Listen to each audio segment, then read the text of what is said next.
Hi, folks. I'm at a barn up in Hugo that we looked at 2 years ago, and lo and behold, the guy wants to go ahead and do the job, and we lost all the field notes. So I'm here to check it out again. This is the first time I've seen a bank barn with a bank on both sides, so you can drive straight through straight through the building. And anyway, the floor in the center here looks like it's been beefed up with a bunch of old crappy wood. This actually looked like it was almost flat roof at one time, and probably leaked like a sieve, and so they built over the top of it. And that's one of the other things we got to do.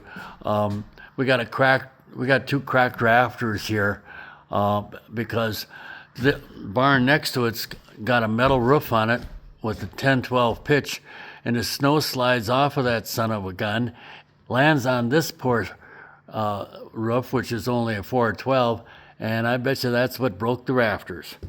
But anyway, this section here, we got a bunch of loose material that we probably can use for reinforcing, but we got a double layer of 1-inch boards there. Over in the center here, we got a layer of 1-inch boards below. We got a layer of planks on top of it, and then we got a layer of plywood and OSB on top of that. And the bottom layer is bad in front of the door. So before we repair the top layer, we got to do the bottom layer.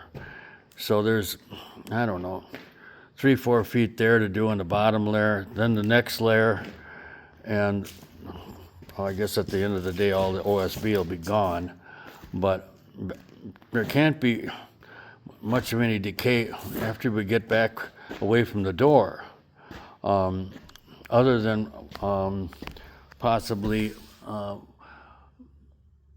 the damage from this stuff here.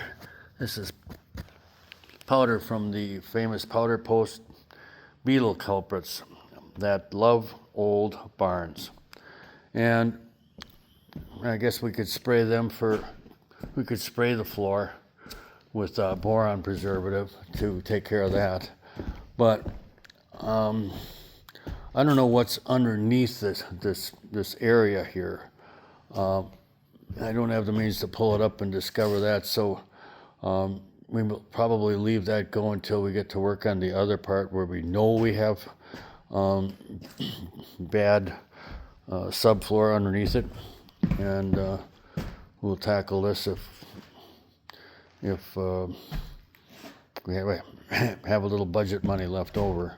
But I don't think, these aren't even nailed down. They're just kind of thrown in there to keep from falling through the floor, I suppose. Anyhow, that is about it. Thanks for following me around, folks. Bye.